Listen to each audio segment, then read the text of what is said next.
Treat, and I am Andrew Castle. I work here in the Middlebury Communications and Marketing Office. Please introduce yourself. Hello, everyone. My name is Katherine Treat. I'm at the Middlebury Institute of International Studies. I'm in my final semester of my master's degree in international policy and development.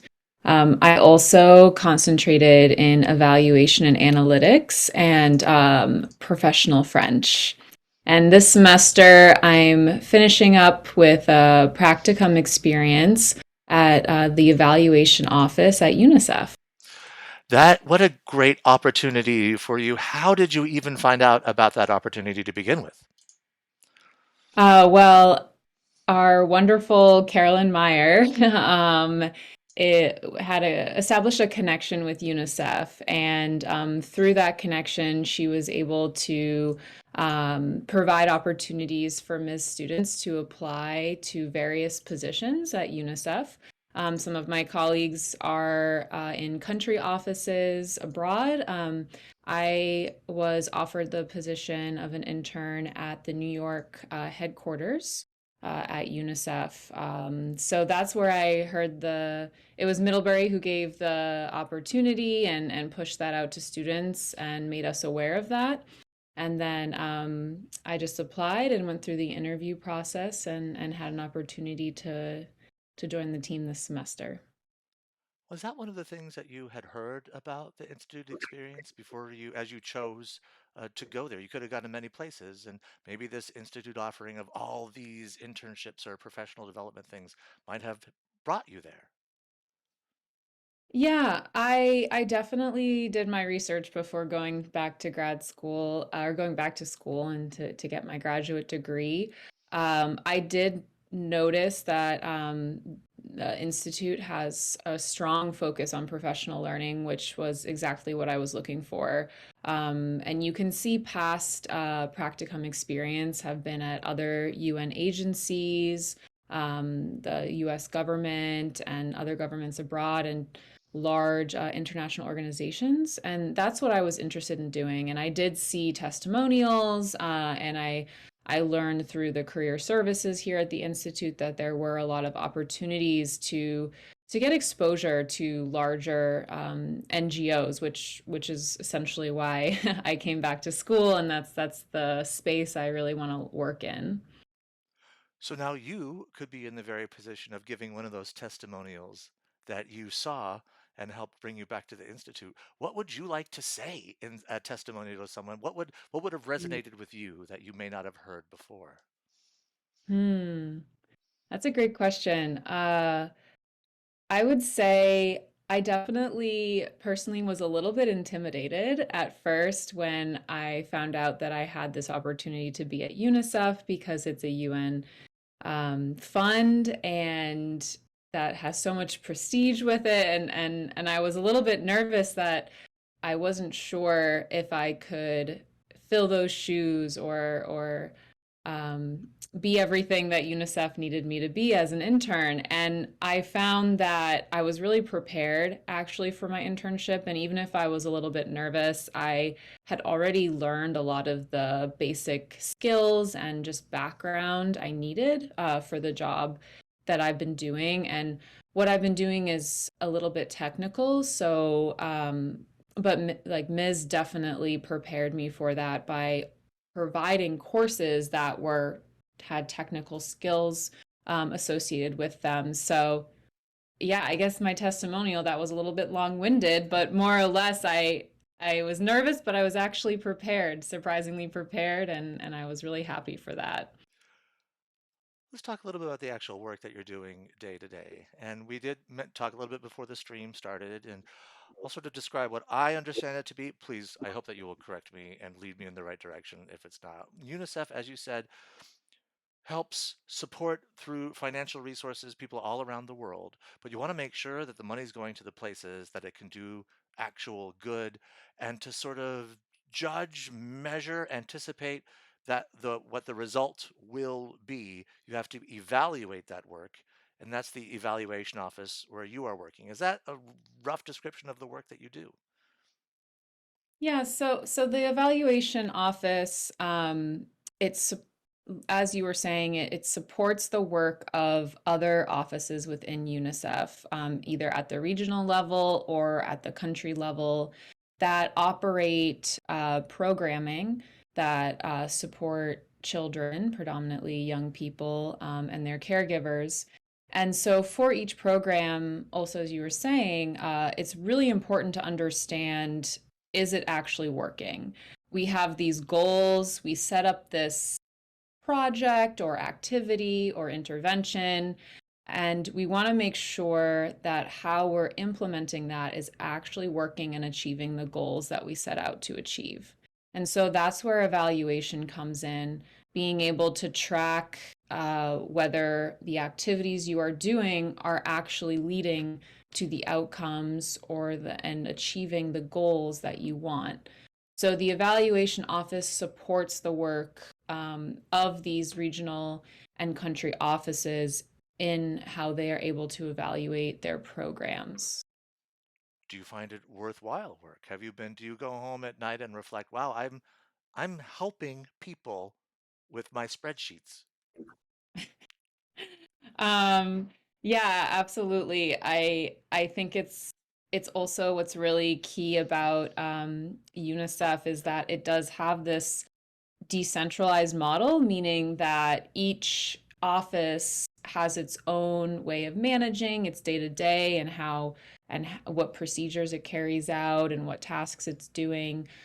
So what's really interesting is seeing how these separate offices interact and are able to share information between them while at the same time really existing in their own space and having that a little bit more of autonomy, not answering up to just one person, but rather collaborating. And I think being a part of that culture and just uh, that how that relationship is has been really interesting for me. And so I reflect a lot on that, how I'm helping and supporting all these different offices, but I'm not telling them what to do or really pushing a specific method or way of doing things, more of just giving and providing information that can be used or not to help them do the great work they're doing.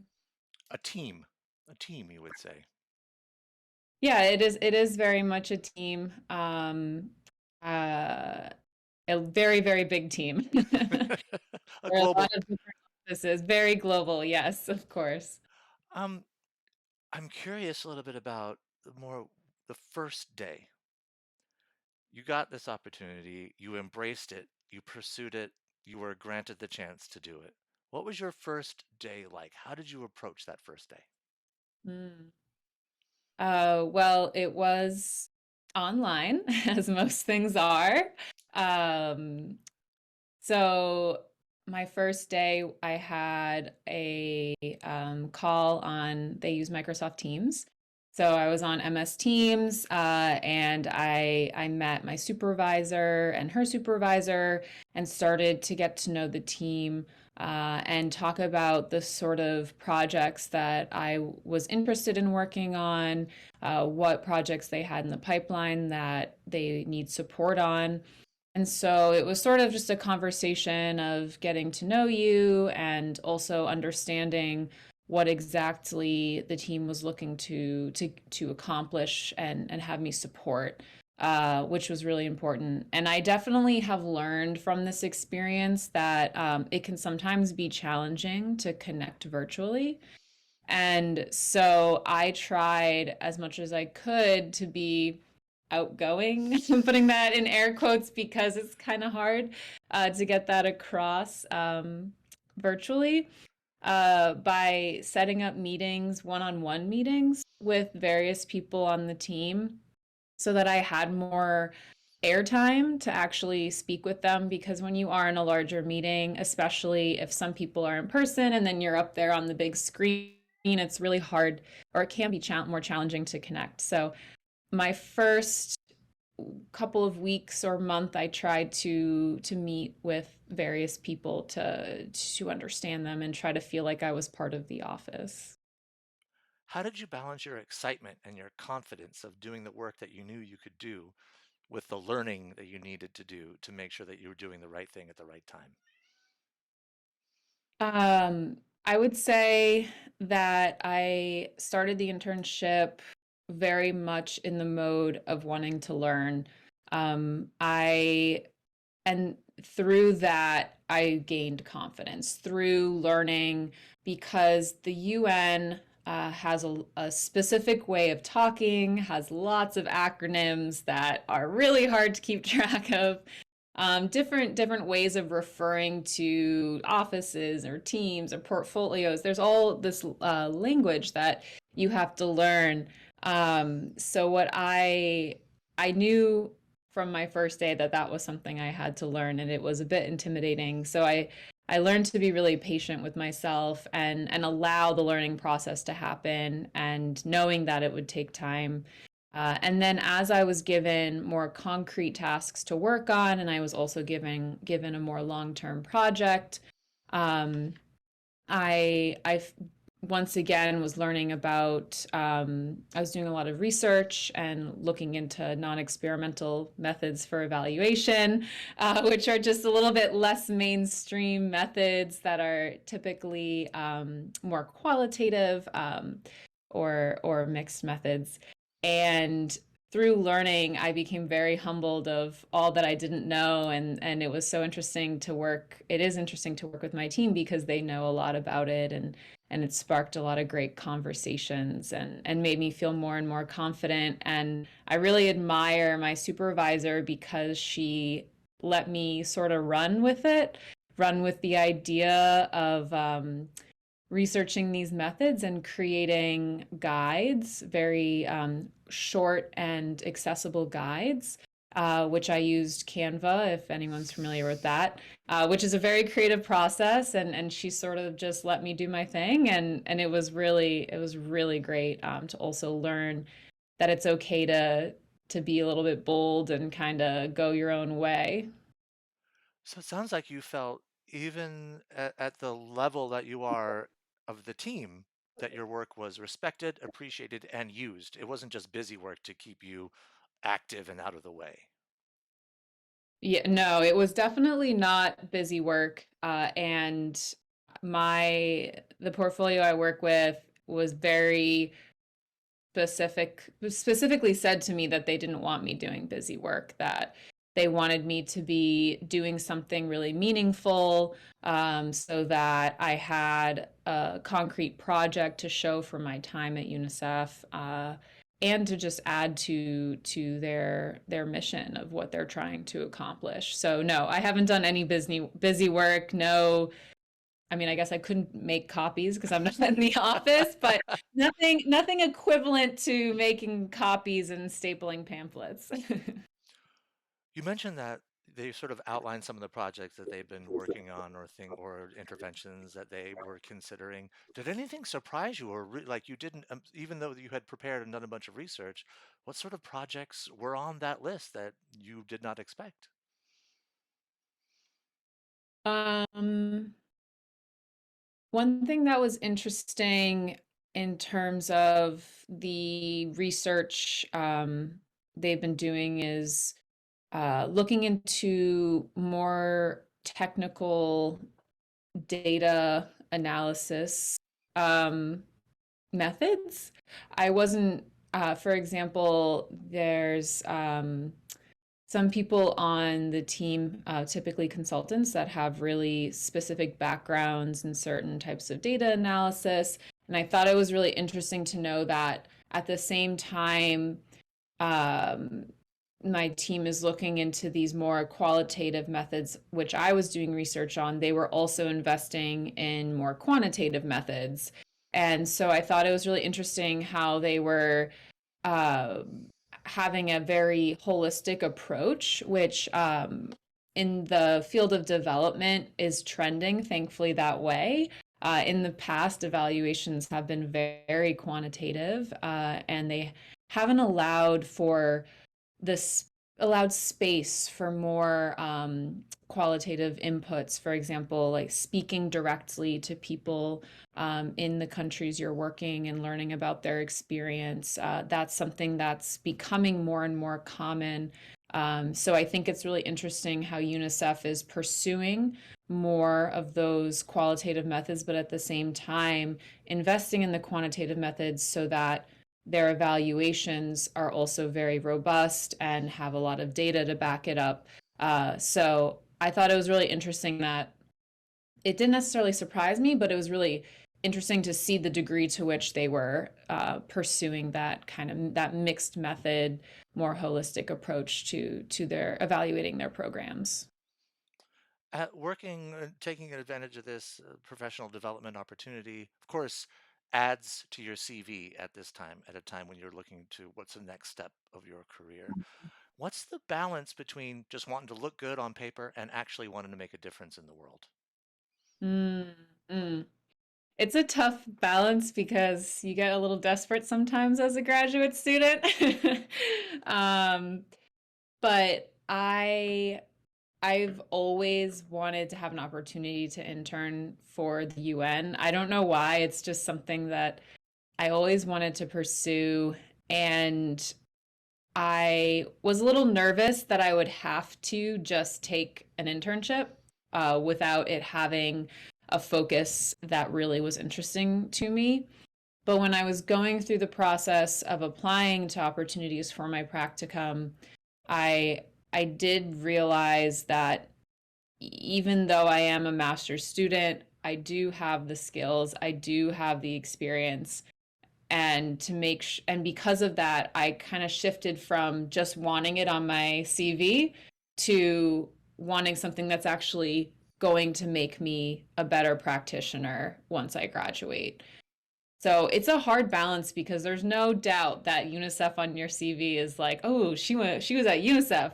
But I think that if I had interned at UNICEF and done something in the human resources department, it still wouldn't have spoken to my skill set and come across on my CV as something that was adding to me as a professional. So I think when you are able to zoom out and see that when people look at your CV, they want the story of your journey, and that it's more important to have experience that tells that story than just a name.